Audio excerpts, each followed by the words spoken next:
দর্শক, আজকের সবচেয়ে চমকপ্রদ এবং বিশ্বজুড়ে তোলপাড় করা খবরটি কোনো সাধারণ রাজনৈতিক বা অর্থনৈতিক ঘটনা নয়, বরং ঘটনাটি আবির্ভূত হয়েছে একটি মহিষকে কেন্দ্র করে। হ্যাঁ দর্শক, ঠিকই শুনেছেন। কোরবানির ঈদকে সামনে রেখে সারা দেশে যখন পশুর হাটগুলো সরগম, ঠিক তখনই নারায়ণগঞ্জের রাবেয়া এগ্রো ফার্মের একটি বিশেষ মহিষ কেড়ে নিয়েছে সবার মনোযোগ। শুধু বাংলাদেশেই নয়, আন্তর্জাতিক অঙ্গনেও রীতিমতো ঝড় তুলেছিল এই মহিষটি। কারণ এই বিরল প্রজাতির মহিষটির নাম দেয়া হয়েছিল মার্কিন প্রেসিডেন্ট ডোনাল্ড ট্রাম্পের নামে। কিন্তু সবচেয়ে চমকটি আসে কোরবানির ঠিক আগ মুহূর্তে। লাখ টাকা দিয়ে কেনা এই মহিষটিকে হঠাৎ করেই কোরবানি দিতে নিষেধ করা হয় এবং প্রশাসন এসে মহিষটিকে সরাসরি থানা হেফাজতে নিয়ে যায়। এখন প্রশ্ন হলো, কেন হঠাৎ এমন একটি সিদ্ধান্ত নেওয়া হলো?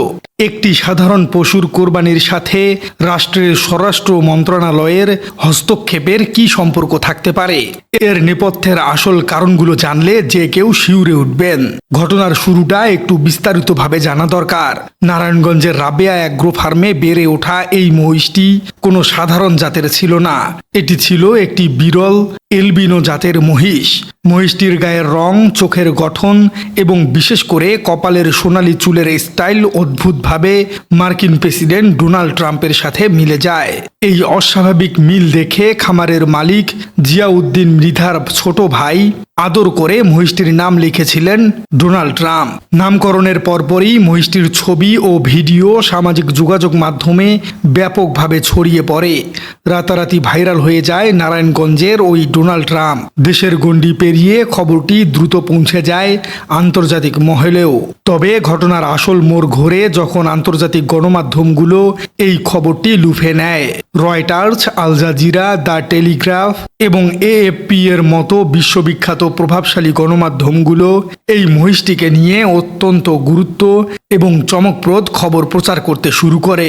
পশ্চিমা বিশ্বের কাছে বিষয়টি ছিল একেবারে কৌতূহল এবং বিস্ময়ের। একটি দেশের সাধারণ খামারের মার্কিন প্রেসিডেন্টের নামের একটি মহিষ কোরবানির জন্য প্রস্তুত করা হচ্ছে, এই খবরটি বিশ্বের বাঘা বাঘা নিউজ চ্যানেলগুলোর শিরোনামে পরিণত হয়েছিল। আর ঠিক এখান থেকেই ঘটনাটি একটি স্থানীয় বিনোদনের বিষয় থেকে আন্তর্জাতিক ইমেজের ইস্যুতে পরিণত হয়েছে। খবরটি যখন চারদিকে ভাইরাল, তখন রাজধানীর জিঞ্জিরা এলাকার সামির নামের এক ক্রেতা মহিষটিকে কোরবানির জন্য কিনে নেন। প্রতি কেজি 550 টাকা দরে মহিষটি বিক্রি হয়। ফার্মের পক্ষ থেকে রীতিমতো রাল গালিচা বিছিয়ে মহিষটিকে বিশেষ পোশাক পরিয়ে এক রাজকীয় সংবর্ধনা দিয়ে বিদায় জানানো হয়। ক্রেতা সামির অত্যন্ত আনন্দের সাথে মহিষটিকে তার নিজ এলাকায় নিয়ে যান কোরবানির প্রস্তুতির জন্য। কিন্তু একদিন পরেই ঘটে যায় সেই অবিশ্বাস্য ঘটনা। কোরবানির প্রস্তুতি যখন প্রায় চূড়ান্ত, ঠিক তখনই হঠাৎ স্বরাষ্ট্র উপদেষ্টা সালাউদ্দিন আহমেদের সরাসরি হস্তক্ষেপে মহিষটিকে সাময়িকভাবে কোরবানি না দেওয়ার কঠোর সিদ্ধান্ত জানানো হয়। ক্রেতার টাকা ফেরত দিয়ে পশুটিকে আবারও খামার কর্তৃপক্ষের মাধ্যমে ফিরিয়ে আনা হয় এবং সোজা কেরানীগঞ্জ মডেল থানায় নিয়ে যাওয়া হয়।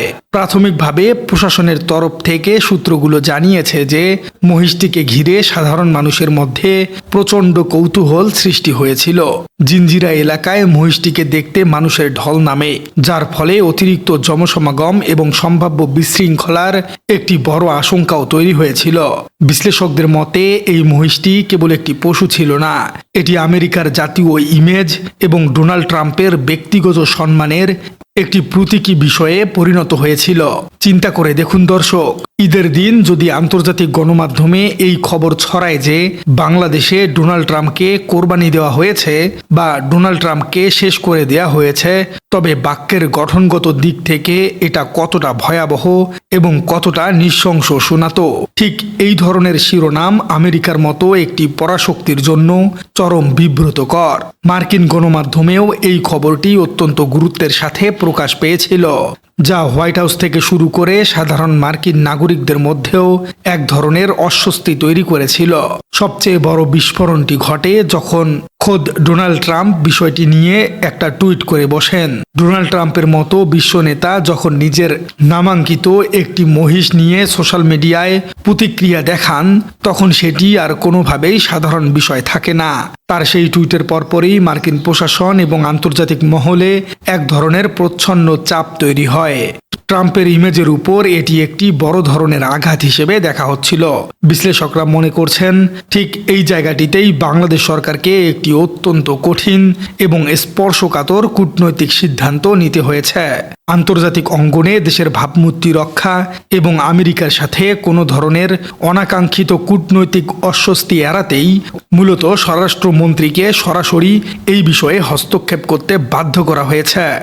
বিশ্লেষকরা বলছেন আমেরিকান এম্বাসি অথবা ডোনাল্ড ট্রাম্পের দপ্তর থেকে সরাসরি বাংলাদেশের স্বরাষ্ট্র মন্ত্রণালয়ে ফোন করে এই বিষয়টি নিষ্পত্তির জন্য বলা হয়েছে।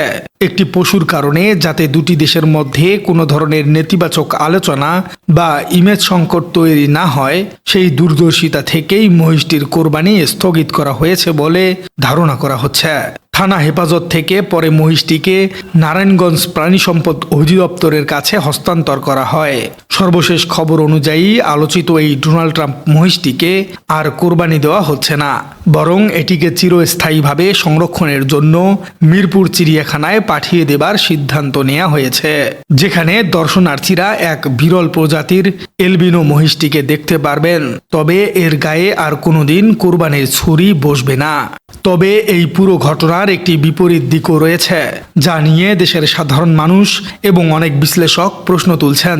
অনেকেই মনে করছেন একজন সাধারণ ক্রেতা নিজের হালাল উপার্জনের টাকা দিয়ে সম্পূর্ণ বৈধভাবে একটি পশু কোরবানির জন্য কিনেছিলেন। কোরবানির ঠিক আগ মুহূর্তে রাষ্ট্রীয় হস্তক্ষেপে সেই পশুটিকে ছিনিয়ে নেওয়া কি ক্রেতার ধর্মীয় অনুভূতি এবং ব্যক্তিগত অধিকারের উপর হস্তক্ষেপ নয়?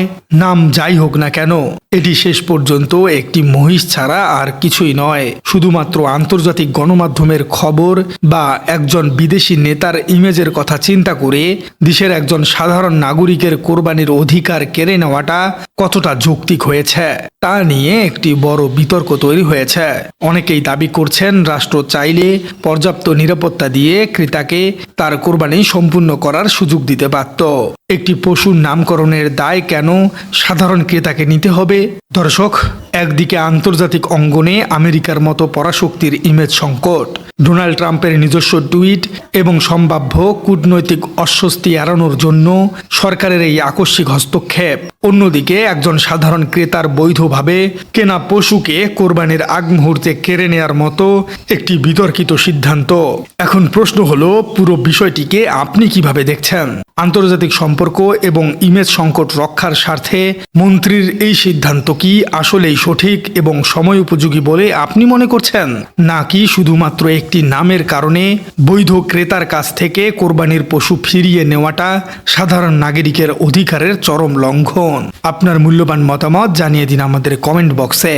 আর আমাদের চ্যানেলে নতুন হয়ে থাকলে চ্যানেলটি সাবস্ক্রাইব করার অনুরোধ থাকলো। দেখা হচ্ছে পরবর্তী কোনো ভিডিওতে।